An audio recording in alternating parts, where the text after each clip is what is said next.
할렐루야. 거룩한 주일 하나님께로 오신 여러분들 환영하며 축복합니다. 우리는 신자입니다. 하나님께 택함 받은 백성이고 그 하나님께 예배 드리기 위해서 이 자리에 모였습니다. 우리가 예배 드린 대상이 하나님임을 여러분들이 기억하시고 그 하나님의 존존의식 가운데 두렵고 떨림으로 나갈 수 있는 그런 복된 믿음의 성도들 되시길 주님의 이름으로 축복합니다. 하나님께서 여러분들을 굽어 살피십니다. 보실 때 하나님께서 찾으시는 그 예배자가 여러분들이 꼭 되실 수 있기를 바랍니다. 오늘날의 세대, 늘 불안에 쫓기는 세대가 아닌가 불안해합니다. 불안은 인간의 존재부터 불안한 존재이다라고 할 수가 있겠습니다.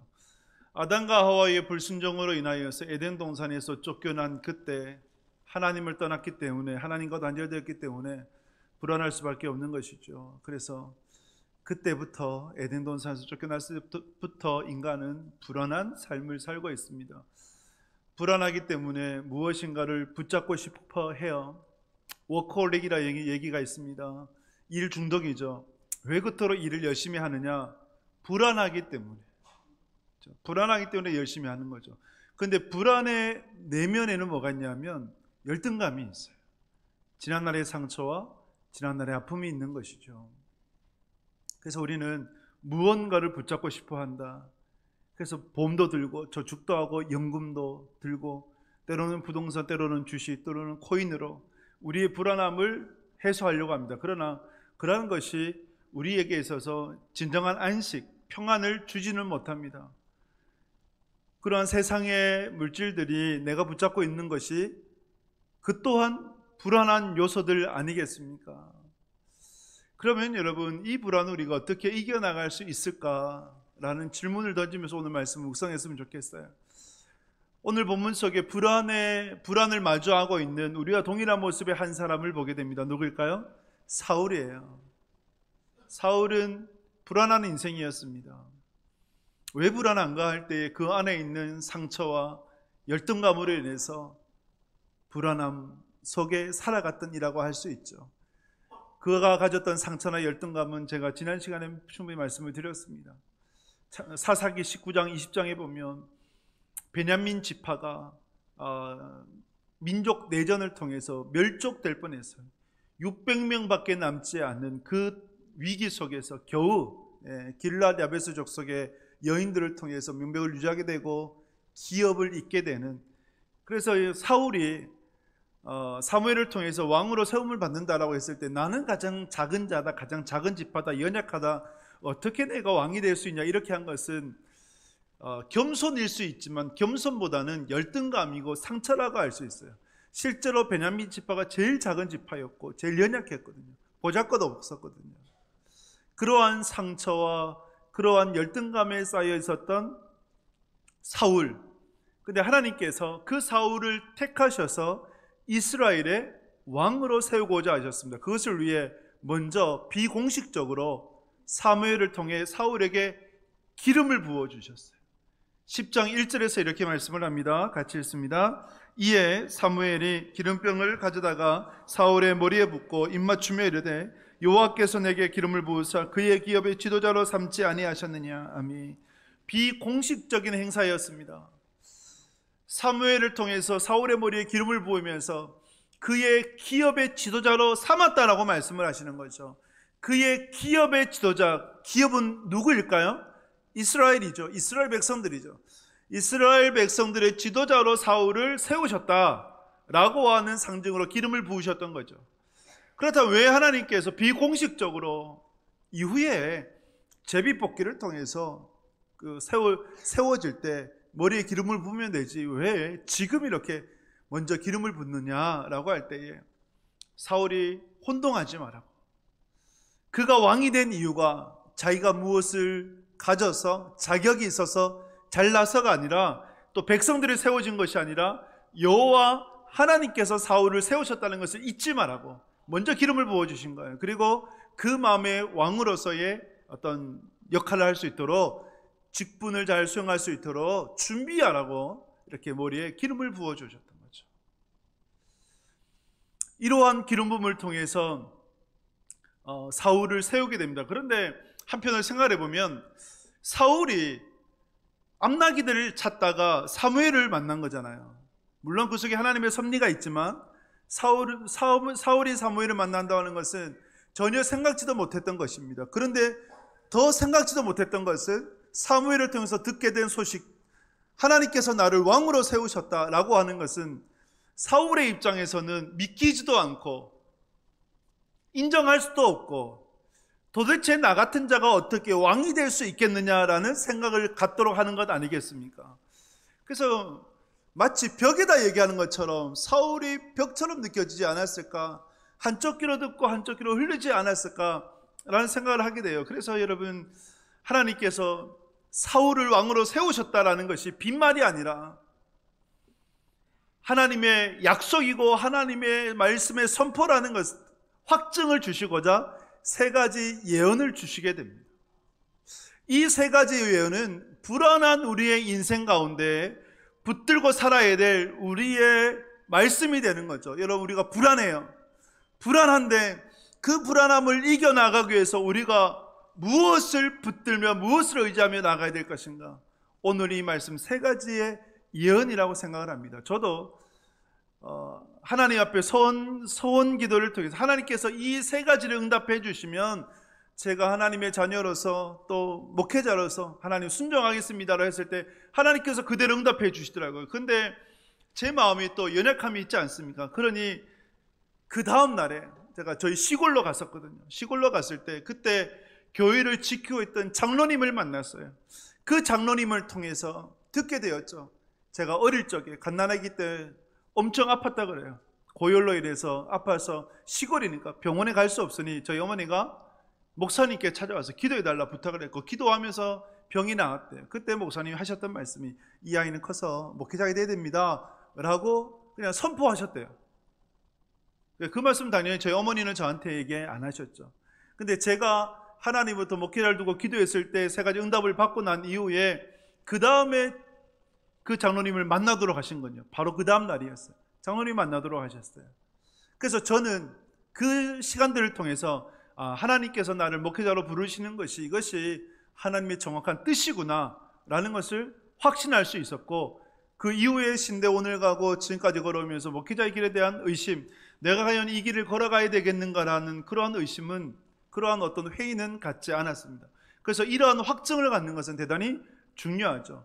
불안한 인생 가운데 우리가 무엇을 붙잡고 어떤 확증 가운데 신앙하며 나가야 되겠는가? 사울에게 주신 세 가지의 징조를 통해서, 예언을 통해서 그것을 우리가 묵상하고자 합니다. 사울을 왕으로 세우셨다라고 하는 첫 번째 징조, 예언이 무엇인가 하면 사무엘상 10장 2절 말씀 같이 읽습니다. 내가 오늘 나를 떠나가다가 베냐민 경계 셀사에 있는 라헬의 묘실 곁에서 두 사람을 만나리니 그들이 내게 이르기를 내가 찾으러 갔던 암나기들을 찾은지라. 내 아버지가 암나기들의 염려는 놓았으나 너희로 말미암아 걱정하여 이르되 내 아들을 위하여 어찌하려 하더라 할 것이요. 아멘. 첫 번째 증거는 베냐민의 경계 셀사에 있는 라헬의 묘시라는 곳이었어요. 그곳에서 두 사람을 만나게 됩니다. 두 사람을 만났는데 하는 말이 암나기들을 찾았다 대뜸 얘기하는 거예요. 모르는 사람이에요. 모르는 사람이 사울에게 대뜸 암나기를 찾았다, 그리고 내 아버지가 너를 걱정한다, 이 말을 하는 거예요.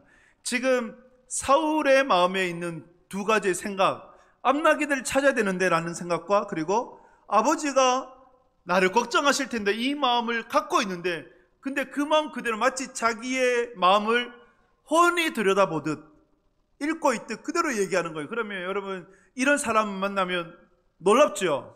이건 초자연적인 기적이죠. 전혀 자기 길을 알지 못하는데 자기 내면에 있는 그 말을 그대로 행하니 놀라지 않을 수가 없습니다. 이것이 하나님께서 사울에게 주신 첫 번째 징조였어요. 내가 너를 왕으로 세울 것이다. 그런데 이 두 사람을 만나게 될 것이라는 첫 번째 징조. 네, 여러분, 이것을 우리에게 있는 그대로 적용하기에는 무리가 있습니다. 왜냐하면 신천지를 예로 들면 신천지가 이런 수법들을 많이 써요.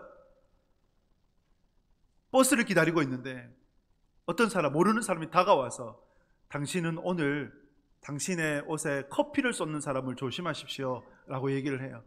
그런데 미리 작전을 다 짜놨어요. B라는 사람이 버스 안에서나 지하철이나 길 가다가 커피를 쏟아버려요. 그러면 그 사람이 내 앞니를 알아맞추네? 이렇게 되는 거잖아요. 근데 첫 번째는 그냥 지나가는데 이것이 반복이 돼요. 두 번, 세 번이 됩니다. 어떻게 될까요? 그 사람은 선지자처럼 여겨지겠죠. 그래서 그 사람의 말이 믿어지게 되고 같이 모임이 있는데 한번 가보지 않으려 그러면 저절로 또 따라가게 되는, 이것이 신천지의 주요한 수법 중에 하나라고 얘기를 하죠. 그러니까 여러분, 이러한 우연히 이루어지는 것들을 우리가 문자 그대로 받기에는 위험합니다. 그러나 여기에서 오늘 본문에서 우리가 놓치지 말아야 될 것이 뭐냐면 사울이 두 사람을 만났던 장소죠. 어디예요? 라헬의 묘실이에요. 라헬이 누구입니까? 야곱의 아내이죠. 근데 야곱에게는 아내가 두 사람이 있었어요. 실바 빌할은 그는 첩이었고, 레아와 라헬. 레아는 야곱의 정부인으로서 아브라함, 사라, 이삭과 리브가와 동일하게 세겜에 장사됐습니다. 막벨라굴에 장사되었어요. 그죠? 그런데 라헬은 어디에 장사되었느냐? 베델에서 길을 가다가 그때 출산할 즈음이었는데 난산을 하게 됩니다. 그때 난산하면서 낳은 아들 라헬이 뭐라고 불렀냐면 베논이라고 불렀어요. 슬픔의 아들이다. 근데 이후에 야곱이 베냐민이라 불렀고 오른손의 아들로 부른 거죠. 라헬이 죽으면서까지 지키려고 했던 아들이 베냐민이었고, 그 베냐민의 후손이 누구예요? 사울인 거죠. 그 라헬의 묘시라고 하는 것은 그냥 우연히 그곳에서 두 사람을 만난 것이 아닌 게 되는 거죠. 라헬의 묘실, 그것은 사울에게는 어떤 공간입니까? 사울에게는요, 사울의 근본이요, 이유이요, 근원이 되는 것이죠. 라헬의 묘실을 잊지 말아야 되는 거죠. 베냐민 지파가 존재하는 이유, 그리고 베냐민 지파의 후손으로서 사울이 존재하는 이유가 뭡니까? 라헬의 목숨 때문이에요. 라헬이 자신의 목숨을 담보로 아들 베냐민을 낳았고, 어머니는 죽어가면서 아들을 지킨 거예요. 아들을 낳았고, 그 아들을 통해서 베냐민의 후손들을 통해 사울이 존재하는 거예요. 그러므로 라헬의 묘시를 우리가 잊지 말아야 합니다. 우리의 근본, 우리의 근원, 그것을 우리가 잊지 말아야 됩니다. 여러분들이 지금까지 걸어올 수 있었던 이유가 뭡니까? 여러분들이 지금 이 자리에 앉아 있는 이유가 뭡니까? 여러분들이 지금 이렇게 살아갈 수 있는 그러한 밑거름이 된 것이 뭡니까? 여러분들의 라헬의 묘실이 어디인지, 여러분들의 근원이 어디인지, 여러분들이 지금까지 은혜 가운데 살아올 수 있었던 이유가 무엇인지 대해서 잊지 않는 여러분이 되실 수 있기를 주님의 이름으로 축복합니다. 설교를 준비하면서 저의 라헬의 묘실을 생각을 해봤어요. 묵상을 해봤을 때 저희 어머니의 기도가 아닌가. 갓난쟁이부터 얻고 다녔겠죠. 근데 제가 기억이 나는 것은 한 4살, 5살 정도 때부터 기억이 나요. 새벽 기도로 또 우리 시골교회에 기도원이 있었거든요. 그 기도원에서 기도하던 그 모습, 제가 이 사진을 종종 보여드렸는데 사진 한번 보여주시면 어머니가 아이를 안고 기도하는 그 장면, 제가 다시 말씀드리지만 저 아니고요. 저희 어머니 아니고, 근데 거의 동일해요. 이 광경이에요. 어릴 적에는 등에 업혀서 새벽기도를 드리고 철학기도를 드렸던 어머니였고, 조금 더 커서는 마치 저렇게 앉아있는 아이처럼 어머니의 두 뺨에 흐르는 눈물을 닦으면서 왜 우냐고, 그렇게 울지 말라고 했던 그 기억들이 떠올라요. 제가 있을 수 있는 이유가 그 어머니의 기도 때문 아닐까요? 여러분들이 지금 이 자리에, 여러분들이 지금까지 걸어올 수 있었던 이유가 무엇입니까? 여러분들의 라헬의 묘시는 어디입니까? 여러분, 그 근원을 잊지 마시고 겸손, 또 겸손함으로 신앙하는 하나님의 사람들 되실 수 있기를 주님의 이름으로 축복합니다. 이것을 우리가 놓치지 않을 때 흔들리지 않아요. 불안해하지 않아요. 라헬의 묘시, 우리의 근원, 결국 그 근원의 근본은 여호와 하나님이 되시는 것입니다. 여호와 하나님을 우리가 잊지 말아야 하는 것이죠. 두 번째로, 불안한 인생 가운데 우리가 붙들어야 될 하나님의 징조, 하나님의 말씀 무엇인가 할 때 사무엘상 10장 3절 4절 말씀 같이 읽습니다. 내가 거기서 더 나아가서 다볼 상수리 나무에 이르면 거기서 하나님을 배우려고 베델로 올라가는 세 사람을 만나리니 한 사람은 염소 새끼 셋을 이끌었고 한 사람은 떡 세 덩이를 가졌고 한 사람은 포도주 한 가죽 부대를 가진지라.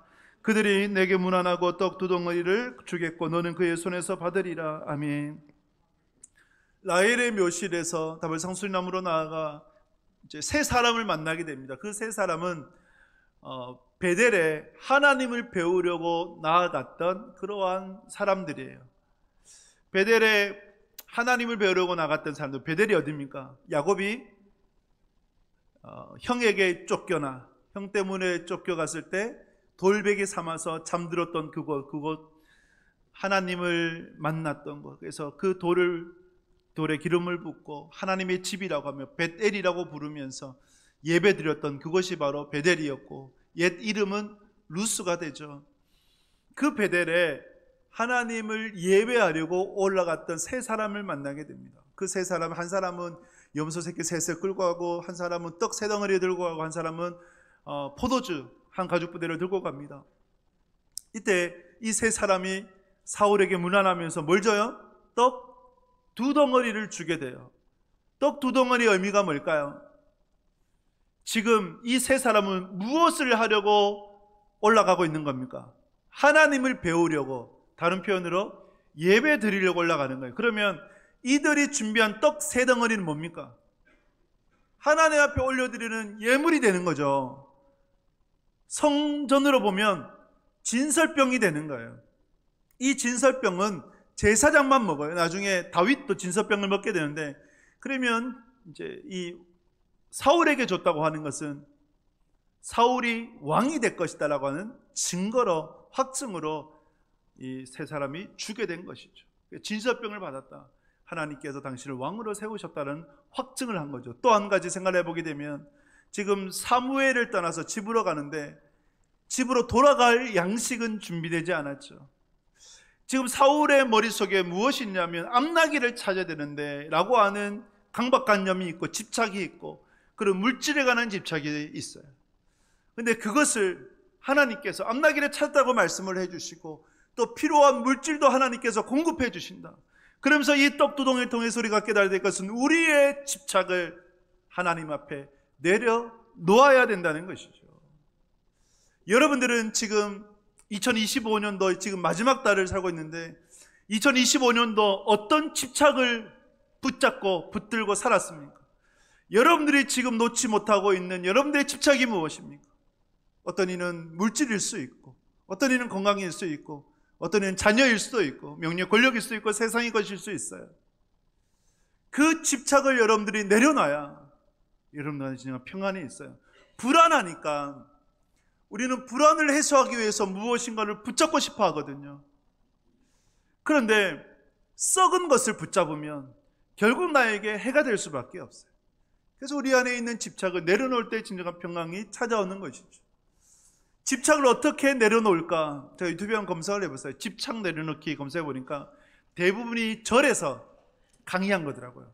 절에서 강의하는 게 욕심 내려놓기, 집착 내려놓기, 비우기 뭐 이런 거죠. 불교는요, 내려놓는 게 목적이에요. 비우는 것이 목적이에요. 그런데 기독교는요, 내려놓는 것이 목적이 아니에요. 내려놓고 그 다음에 채워지는 거예요. 불교는요, 스스로 비우라 그래요. 기독교는 달라요.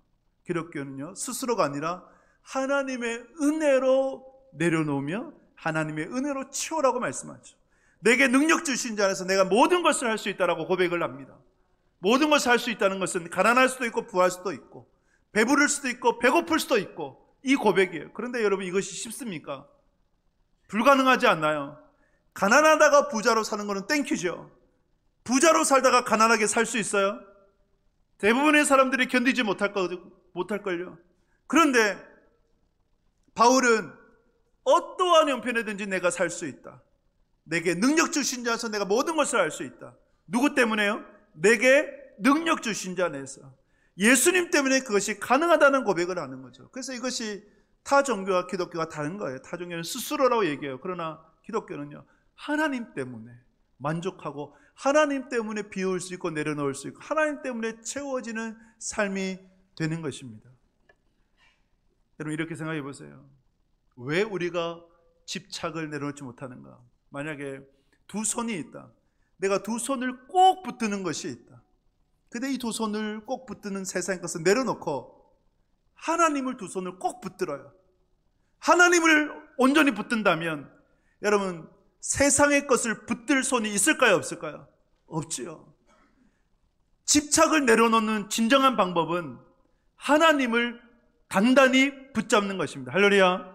그래서 여러분들이 2025년도를 마무리하면서 여러분들이 붙잡고 계신 세상의 것을 내려놓고 그 대신에 하나님을 붙잡는 여러분들이 되실 수 있기를 주님의 이름으로 축복합니다. 라오디게아 교회와 같이 갈팡질팡하지 마십시오. 우왕좌왕하지 마십시오. 뜨겁든지 차든지 하라고 말씀을 하셨어요. 우리에게 뜨거움을 원하시는 거죠. 하나님만을 붙잡으라고 말씀하시는 거죠. 그래서 주님께서 오늘도 지금 이 시간에 여러분들에게 말씀합니다. 내가 문 밖에 서서 두드리노니 누구든지 내 음성을 듣고 문을 열면 내가 그에게로 들어가 그와 더불어 먹고 그는 나와 더불어 먹으리라. 주님의 이 두드림에 화답하셔서 마음의 문을 여시고 주님과 함께 거하기를 힘쓰는, 교제하기를 힘쓰는, 세상에 줄 수 없는 진정한 평강을 누리는 여러분들이 되실 수 있기를 주님의 이름으로 축복합니다. 불안한 세대에 우리가 진정으로 붙들어야 될 분 바로 여호와 하나님이 되십니다. 사울에게 주셨던 세 번째 징조가 무엇이냐면 5절 6절 말씀 같이 읽겠습니다. 그 후에 내가 하나님의 산에 이르리니 그곳에는 블레셋 사람들의 영문이 있느니라. 내가 그리로 가서 그 성읍으로 들어갈 때에 선지자의 무리가 산당에서부터 비포와 소고와 저와 수금을 앞세우고 예언하며 내려오는 것을 만날 것이요 내게는 여호와의 영이 크게 임하리니 너도 그들과 함께 예언을 하고 변하여 새 사람이 되리라. 아멘. 블레셋 사람들의 영문에서 선지자 무리들을 만나게 됩니다. 그 선지자 무리들이 소고와 비포와 저와 수금을 통해서 찬양하는 거죠. 이게 뭡니까? 오케스트라죠. 오케스트라로 연주를 하면서 찬양을 하고 그 찬양을 통해서 이제 선지자 무리들이 예언을 하게 된다. 예언을 하는 무리들을 사울이 만난 거죠. 만났을 때 그 하나님의 영이 선지자들에게 무리들에게 임한 영이 누구에게도 임하게 되는 거예요? 사울에게도 임하게 되는 거예요. 여기에서 성령님, 하나님의 영이 성령님 아닙니까? 하나님의 영의 특징을 우리가 알게 되죠. 뭡니까? 성령님은 교통하시는 분이시다. 한 곳에 머물러 있는 분이 아니다. 내게 있는 성령님이 또 옆에 있는 분에게로 전가되고 연결되고 함께 교통하게 된다. 교제하게 된다. 사도행전 2장에 보면 예수님의 약속에 따라서 마가의 다락방에 110명이 모여 성령님을 기다렸어요. 오순절 날에 바람과 같이 불같이 임했죠. 근데 여러분 120명 중에 몇 명에게 임했을까요? 12명에게만 임했겠습니까? 50명에만 임했을까요? 아니요. 120명 모두에게 임하게 되었습니다. 공동체에 함께 부어주시는 성령님이죠. 그래서 성령님은요, 코이노니아 교통하신 성령님이 됩니다. 여러분들이 만약에 성령 충만하기 원하신다. 어떻게 될까요? 성령 충만한 사람과 함께 하시면 돼요. 자, 옆에 계신 분들 한번 보세요. 잘 앉으신 것 같습니까? 옆에 계신 분이 성령 충만하면 여러분들도 성령 충만하신 거예요. 반대로 내가 성령 충만하면 내 옆에 있는 사람도 성령 충만하게 된다. 할렐루야. 그래서 여러분 성령 충만한 사람과 함께 동력하기를 힘쓰는 여러분들이 되시고 여러분들이 또한 성령 충만하기를 사모하실 수 있기를 주님의 이름으로 축복합니다. 성령 충만의 목적이 뭘까요? 하나님께서 세 번째 징조로 하나님의 영이 임하는 것이 너의 왕이 되는 징조다라고 하셨는데 하나님께서 왜 사울에게 성령이 임하도록 하나님의 영에 크게 감동되도록 하셨을까요? 그 이유는 새 사람이 되기를 원하셨기 때문입니다. 새 사람. 인간적인 어떤 눈으로 보면 사울은 좋은 왕일 수 있어요. 이스라엘에서 사울보다 더 준수한 자는 없었잖아요. 그리고 키가 어깨 위가 더 있다라고 하는 것은 외모가 수려하고 키가 그 정도로 크면 어째 빛이 난다, 발광체다, 뭐 그렇게까지도 얘기할 수 있는 존재인 거예요. 그러나 하나님의 편에서는 부족했어요. 하나님의 편에서는 부족해서 겉사람이 아니라 속사람이 변화되기를 원하셨어요. 그리고 이스라엘은 하나님의 나라잖아요. 세상 나라는 외모로 통치할 수 있어요. 세상 나라는 칼과 창으로 통치할 수 있어요. 힘으로 통치할 수 있어요. 그러나 하나님의 나라는 다르지 않습니까? 하나님 나라는 무엇으로 통치합니까? 말씀으로 통치해요. 누가 통치해요? 하나님이 통치하시는 거예요. 그러니까 왕은 대리자일 뿐이고 하나님의 영으로 말미암아 통치되는 나라가 진정한 하나님의 나라요, 이스라엘이 되는 것이죠. 영적 이스라엘이 되는 것이죠. 우리 교회가 더욱더 아름답게 세워지기 위해서 저는 대리자일 뿐이고 하나님의 영으로 충만해져 하나님께서 이끄시는 하나님의 공동체가 되어야 될 줄 믿습니다. 그러니 그 하나님의 영을 사모하는 거죠. 저는 사실 부교역자 때는, 제 부교역자에서는 좀 오래 했거든요. 7년 부목사 14년을 보내면서 자신 있었어요. 자리 말씀에 얼마든지 할 수 있다 생각했어요. 교만했죠. 얼마든지 할 수 있다 생각을 했어요. 그런데 제가 지금 12월이잖아요. 5년째를 지나고 있어요. 우리 교회 부임을 해서 5년째 지나고 있는데, 제가 지금 드는 생각은 여러분과 같이 좋은 분들을 만났기 때문에 그나마 이 정도를 하고 있지, 못된 성도들 만났으면 벌써 짐 싸서 도망갔을 거예요. 하면 할수록 힘들어요. 솔직히 어려워요. 마음대로 안 돼요. 내가 하고 싶은 대로 안 돼요. 원하는 대로 안 돼요. 또 그것이 당연하다고 여겨져요. 목사 마음대로 하면 됩니까? 목사 하고 싶다고 하면 됩니까? 안 되잖아요. 하나님이 하셔야 되잖아요. 하나님이 이끄셔야 되고 하나님께서 역사해 주셔야 되고 하나님께서 한 사람 한 사람 마음을 기경해 주셔서 마음을 하나로 모아 가셔야 되는 거예요. 예수님이 죽으시면서까지 기도하셨던 건 뭐예요? 교회가 하나 되게 해주십시오. 그만큼 하나 되는 것이 힘들기 때문에 그렇게 기도하셨던 거 아닐까요? 그래서 저희 역할이 마음을 모아가는 것인데, 마음을 모아가려면 제가 죽어야 되더라고요. 그래서 여러분, 기도하게 돼요. 하나님의 은혜를 구하게 됩니다. 하나님께서 이끄시는 공동체가 되어서 하나님의 영이 충만하고 하나님께서 역사하시는 교회가 되기를 소망하게 되는 것이죠. 여러분들이 정말 불안한 인생을 종식하고 하나님께서 평안 가운데 살아가고자 하신다면, 그러면 여러분들이 하나님의 영에 충만해야 됩니다. 하나님의 영의 충만함을, 성령 충만함을 더욱더 사모하실 수 있기를 주님의 이름으로 축복합니다. 그래서 새 사람이 되기를 힘쓰십시오. 사울을 보더라도 어제의 성령 충만이 오늘의 성령 충만을 보장하는 건 아니거든요. 그렇잖아요. 오늘 성령 충만하다 해서 내일 성령 충만한 거 아니거든요. 날마다 성령 충만해서 새 사람 되기를 힘써야 되는데, 새 사람의 특징이 뭐냐? 10장 7절에 보면 이렇게 말씀을 해요. 같이 읽습니다. 이 징조가 내게 임하거든 너는 기회를 따라 행하라. 하나님이 너와 함께 하시느니라. 아멘. 새 사람의 특징이 뭐냐? 기회를 따라 행해라. 기회를 따라라고 하는 것은 하나님께서 주신 기회를 놓치지 말고 그것에 순종함으로 나아가서 힘써 최선을 다해라 라는 것입니다. 그래서 어떤 이 말을 해요. 누구에게나 기회가 있다. 하지만 그 기회를 포착해서 내 것으로 만드는 사람은 얼마 없다. 하나님께서 여러분들에게도 기회를 주셨어요. 근데 그 기회를 살리는 사람은 그렇게 많지 않아요. 하나님께서 주신 기회 놓치지 마시고 최선을 다해서 살아가는 여러분들이 되시길 주님의 이름으로 축복합니다. 기회를 어떻게 놓치지 않을까요? 내가 기회인지 아닌지 잘 모른다. 근데 제 경험으로 보면 교회에서 사역을 부탁을 할 때, 제가 목회자가 아닐 때도, 청년일 때도, 중고등학생일 때도 교회가 요청을 하면 노라고 한 적이 없었던 것 같아요. 할 수만 있다면 예 알겠습니다 하겠습니다 그랬던 것 같아요. 그런데 그렇게 순종해 보니까 능력이 없는데도 순종하니까 하나님께서 사람도 붙여주시고 감당할 수 있는 은혜도 주시고 능력도 주시더라고요. 그래서 여러분들에게 사역에 요청이 있을 때 가능하다면 노보다는 기도해 보겠습니다, 기도해 보겠습니다가 정중한 거절이거든요. 그것보다는 예라고, 알겠습니다, 제가 부족하지 한번 해보겠습니다 라고 답할 수 있는 여러분들 되시길 축복합니다. 하나님이 함께 하세요. 내가 하는 거 아니에요. 내가 하면 실패해요. 하나님이 함께 하실 때 그것이 성공하는 거예요. 승리하는 거예요.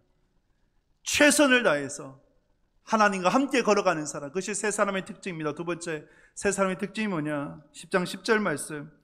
그들이 산에 이를 때에 선지자의 무리가 그를 영접하고 하나님의 영이 사울에게 크게 임함으로 그가 그들 중에서 예언을 하니. 아멘. 예언을 하니.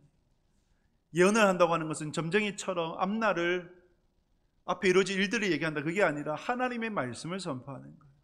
왜 이것이 사울에게 필요했을까요? 하나님의 나라는 하나님의 말씀으로 통치되는 나라이기 때문에 하나님의 영이 임해서 하나님의 말씀을 예언하게 되는 것이죠.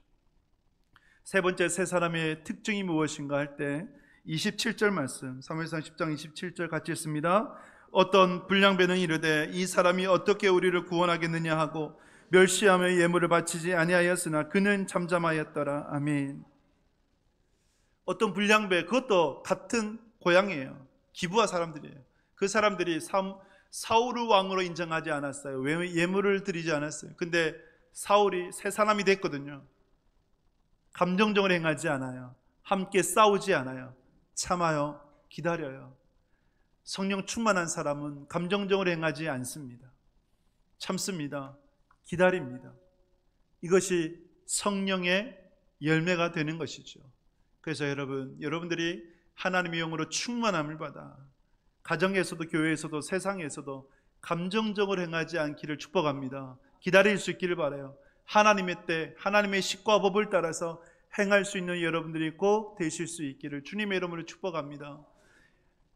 가정에서는, 가정의 권위는 아버지의 권위가 세워져야 가정의 질서가 바르게 서잖아요. 이 아버지의 권위를 누가 세워줘야 될까요? 아내가 세워야 되죠. 엄마가 세워줘야 되죠. 아버지가 스스로 권위를 세우려고 그러면 그 가정은, 그 아버지는 보잘것없어져요. 추해져요. 교회도 마찬가지거든요. 담임 목사의 권위를 누가 세워야 될까요? 제 스스로가 저의 권위를 세우려고 그러면 제가 추해져요. 교회가 제대로 질서가 안 써요. 누가 세워야 돼요? 장로님들이 세워주셔야 되죠. 장로님들의 권위 누가 세워야 돼요? 안수지 집사님들, 권사님들이 세워주셔야 돼요. 그래야 교회가 질서 있게 나가요. 구역에서 구역장님들의 권위를 누가 세워야 될까요? 구역원들이 세워주셔야 되죠. 찬양대에서 찬양대장의 그리고 지휘자의 권위를 누가 세워야 돼요? 찬양대원이 세워주셔야 돼요. 그래서 여러분들이 주의 몸된 교회를 아름답게 세우기 위해서는 권위를 인정하고 권위를 세워주는 것이 필요하다. 그것이 성령 충만한 사람의 특징이다. 이런 아름다운 공동체를 이루어가는 우리 교회 또한 여러분들이 꼭 되실 수 있기를 주님의 이름으로 축복합니다. 성령 충만함을 사모하시는 여러분 되시길 바랍니다. 결국 우리가 하나님의 영에 감동되어져서 살아가야 됩니다. 인생은 눈에 보이는 것이 전부가 아니잖아요. 오히려 눈에 보이지 않는 것이 더 크고 비밀하고 놀라운 것들이 훨씬 더 많아요. 그래서 누가복음 11장에 보면 주님께서 이렇게 말씀을 하셨어요. 11장 11절 13절 말씀 같이 읽습니다. 너희 중에 아버지 된 자로서 누가 아들이 생선을 달라 하는데 생선 대신에 뱀을 주며 알을 달라 하는데 정갈을 주겠느냐? 너희가 갈지라도 좋은 것을 자식에게 줄 줄 알거든 하물며 너희 하늘아버지께서 구하는 자에게 성령을 주시지 않겠느냐 하시니라. 아멘. 여러분, 아들이 떡을 달라, 아들이 생선을 달라 하는데 누가 뱀을 줘요? 누가 정갈을 줘요? 악한 아비라도 좋은 것을 주기를 원해요. 하물며 하늘에 계신 아버지께서 좋은 것을 주시지 않겠습니까? 구하고 찾고 두드리는 자에게 하나님께 좋은 것 주시기 원하시는데, 좋은 것을 주시는 응답이 뭐라고요? 무엇을 주신다고요? 성령을 주신다. 왜 구하는 자에게 성령을 주신다라고 말씀하실까요? 예수님께서 말씀하신 좋은 것을 성령이라고 하실까요?